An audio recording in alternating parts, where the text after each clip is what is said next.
کہ جو بیویاں اپنے گھروں میں خوش ہیں، جو بیٹیاں بچیاں پردے میں مطمئن ہیں، ان کا کوئی نہ دم گھٹ رہا ہے، نہ وہ پریشان ہے، نہ بے چین ہے کہ ہم کسی طرح باہر نکل جائیں، تو پتہ نہیں کیا تکلیف ہے۔ عورتوں کو چینلوں پہ آ کے جو ہے بکواس کرتی رہتی ہیں کہ صاحب عورتوں کے گلے گھونٹے۔ حضرت تھانوی نے فرمایا کہ ہر صورت میں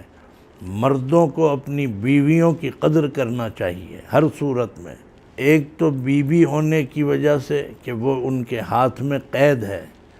اور یہ بات جواں مردی کے خلاف ہے کہ جو ہر طرح اپنے بس میں ہو اس کو تکلیف پہنچائی جائے۔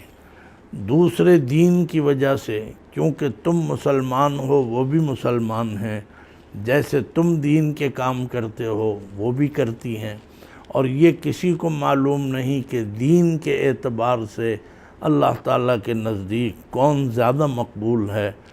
یہ کوئی بات ضروری نہیں کہ عورت مرد سے ہمیشہ گھٹی ہوئی ہو، ممکن ہے اللہ تعالیٰ کے نزدیک مرد کے برابر بلکہ اس سے بھی زیادہ کبھی کبھی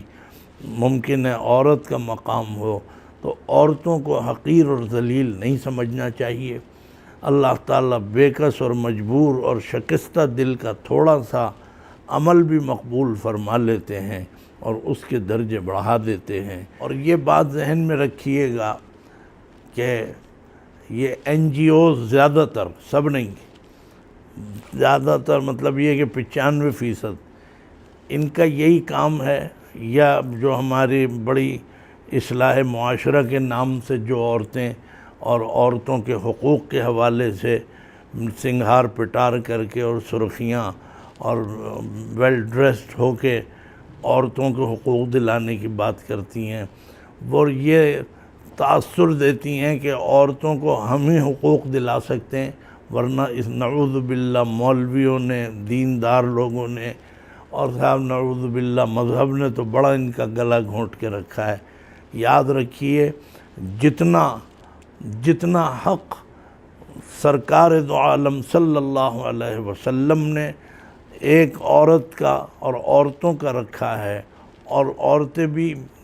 مسلمان ہی نہیں، غیر مسلم عورت بھی، عورتوں کی جتنی قدر و منزلت حضور اکرم صلی اللہ علیہ وسلم نے سمجھائی، آج تک اس کا یہ نتیجہ ہے کہ علماء اور مولوی حضرات یا دیندار حضرات وہ اپنی بیویوں کا خیال رکھتے ہیں، ان کے حق ادا کرتے ہیں۔ میں یہ کہا کرتا ہوں کبھی کبھی کہ جو بیویاں اپنے گھروں میں خوش ہیں، جو بیٹیاں بچیاں پردے میں مطمئن ہیں، ان کا کوئی نہ دم گھٹ رہا ہے، نہ وہ پریشان ہے، نہ بے چین ہے کہ ہم کسی طرح باہر نکل جائیں، تو پتہ نہیں کیا تکلیف ہے۔ عورتوں کو چینلوں پہ آ کے جو ہے بکواس کرتی رہتی ہیں کہ صاحب عورتوں کے گلے گھونٹے۔ اگر گلا گھونٹا ہوتا تو تمہیں بھی کوئی پکڑ لیتا اور تمہیں بھی کوئی گھر سے باہر نہ نکلنے دیتا، اتنی تو آزادی تمہیں مل گئی۔ اس کے باوجود یہ کھلتا ہے کہ یہ مذہبی گھرانوں میں لڑکیاں عورتیں برقعوں میں کیوں ہیں، اور برقعوں میں نہیں ہیں تو اتنی حیا اور شرم میں کیوں ہیں۔ یہ ہے بس ساری تکلیف، اور یہ سب یہود و نصارہ کا پیسہ ان کے ملتا ہی اسی لیے ہے کہ تم پاکستان کی لڑکیاں اور مشرقی لڑکیوں کو گھروں سے نکالو اور ان کو آزاد خیال بناؤ اور روشن خیال ان کو بناؤ، یہ ان کا مقصد ہوتا ہے۔ بہرحال میں کسی جواب کے انتظار میں نہیں ہوں، میں تو جو بات کہتا آیا ہوں وہی کہہ رہا ہوں۔